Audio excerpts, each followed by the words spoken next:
Are you fed up and feeling like the American dream is just a cruel joke? Well, you're not alone.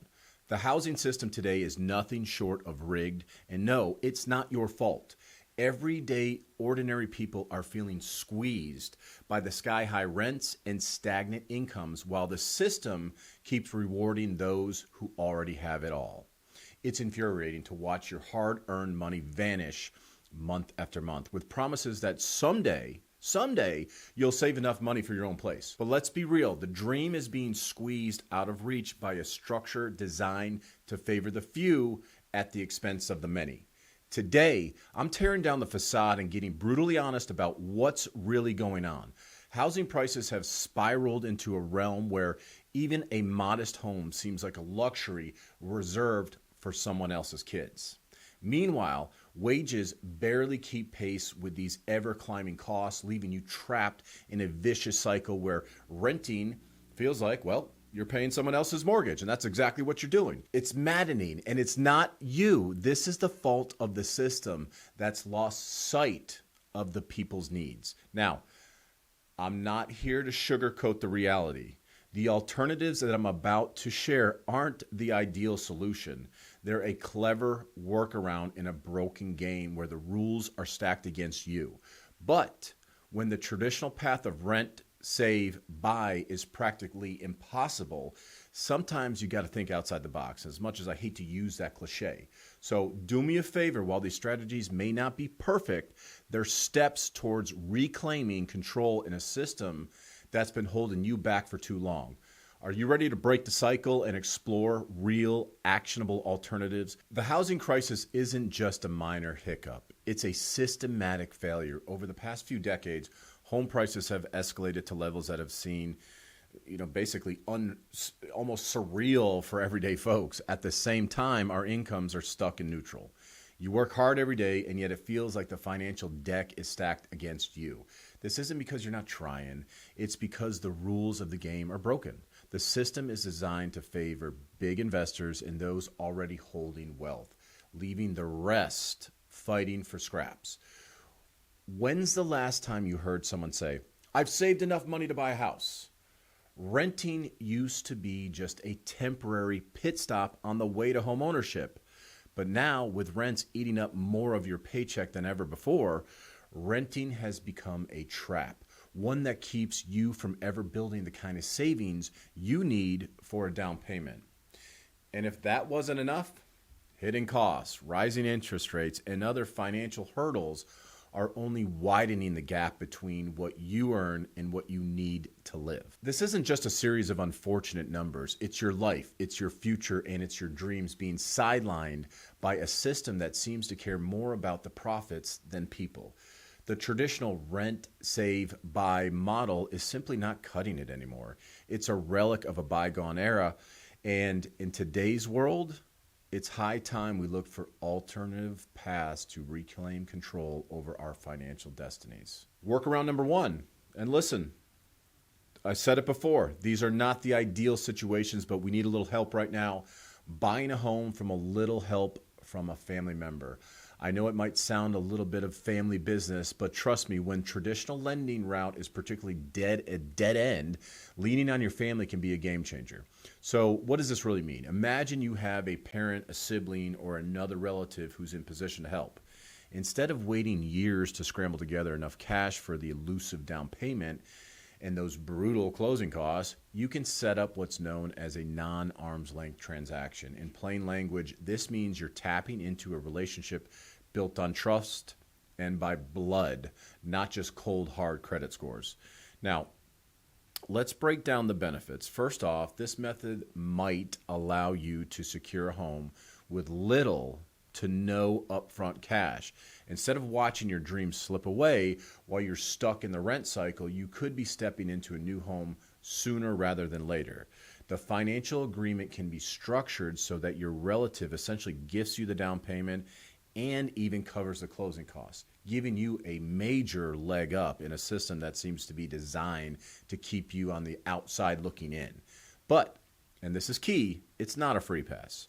This approach demands clear communication and well-documented plan.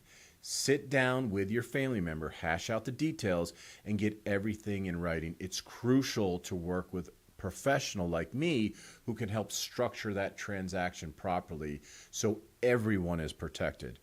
Sure, again, it is not the ideal scenario that we would all love, but the traditional rent, save, buy, that path, it's blocked and it's broken system.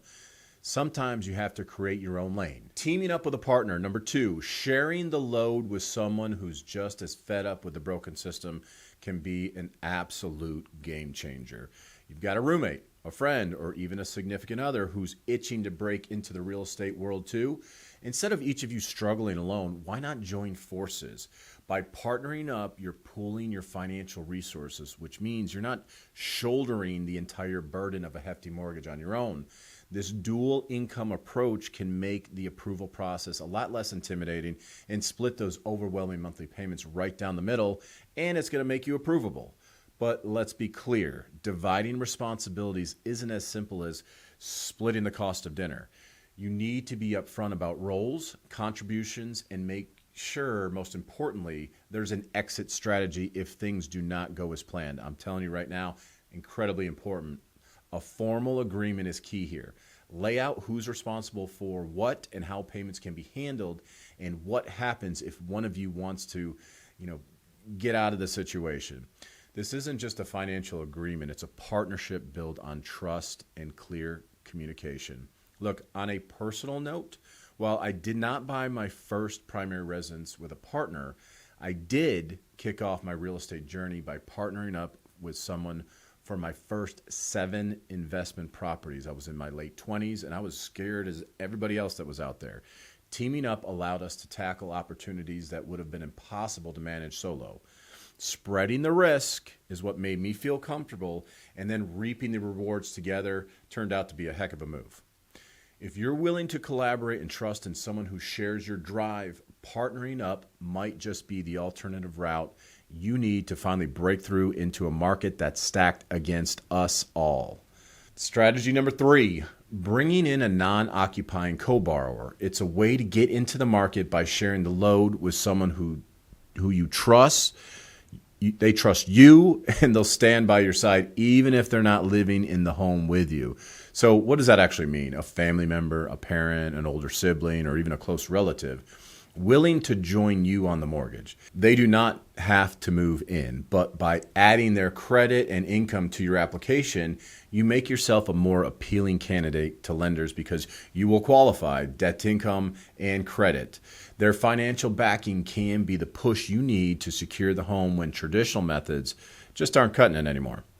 Now, again, let's get real. This isn't a magic fix, and it comes with responsibilities.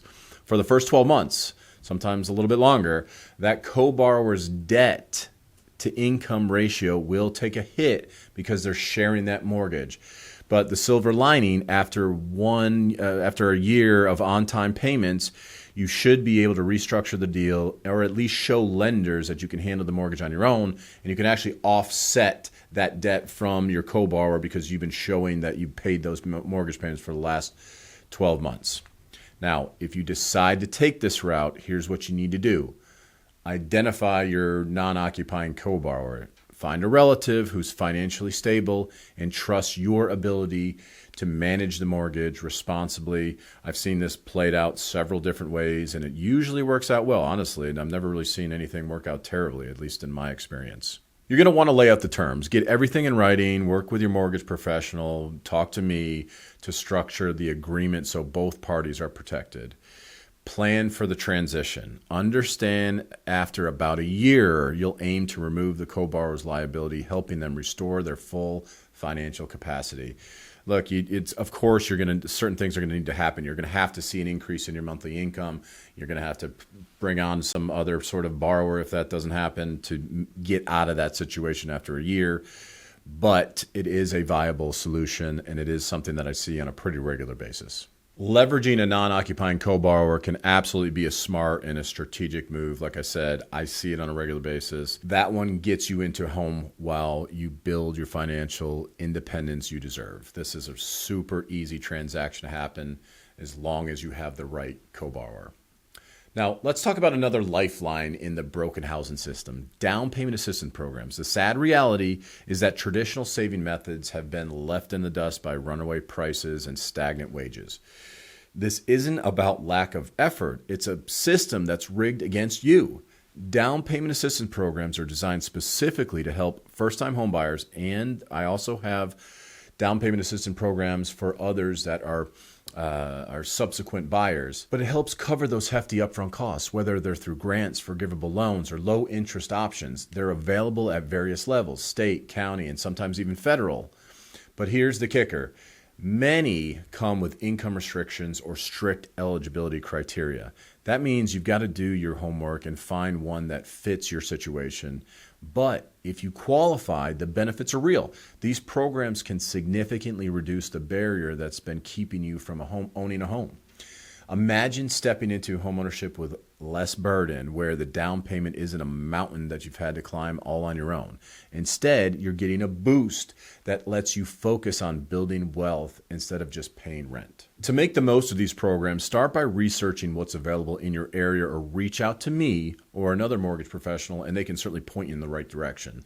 They can help you navigate the paperwork and understand the specific requirements, ensuring that you're not left out in the cold. Again, it's not the perfect solution, and it doesn't fix the systematic issues at play, but in a market that's designed to keep you renting forever, it might just be the ticket into finally getting on the property ladder. Now, here's an incredibly potent strategy out there that pay attention to.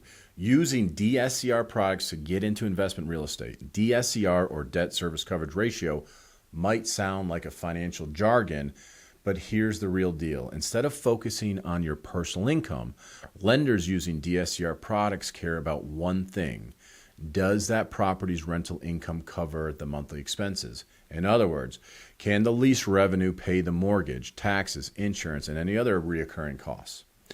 This option is a breath of fresh air when traditional income-based lending leaves you high and dry. With DSCR loans, you typically need to put down 20% unless you can verify that you've had experience.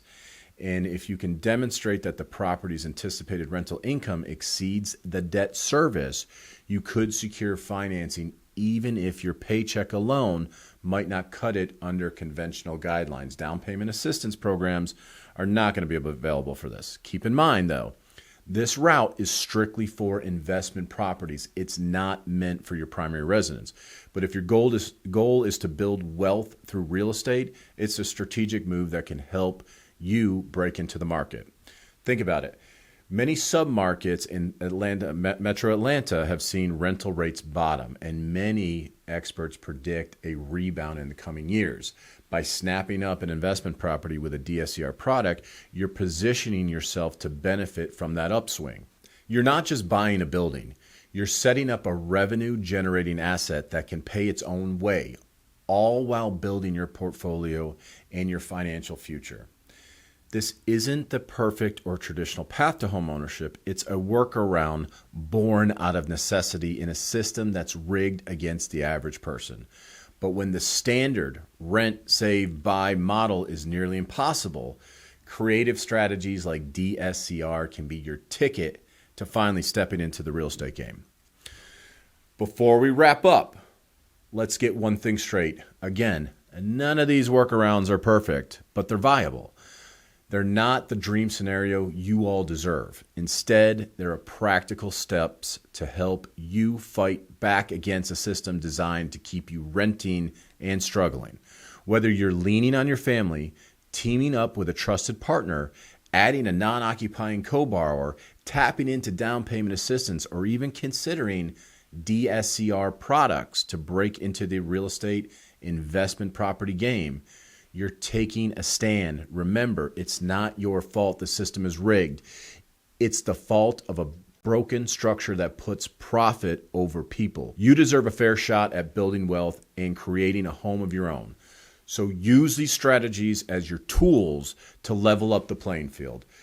Thanks for hanging in there. And if you found this helpful, please do me a favor. Make sure you like, comment, subscribe. And that, my friends, is another guaranteed video. We'll see you on the next one.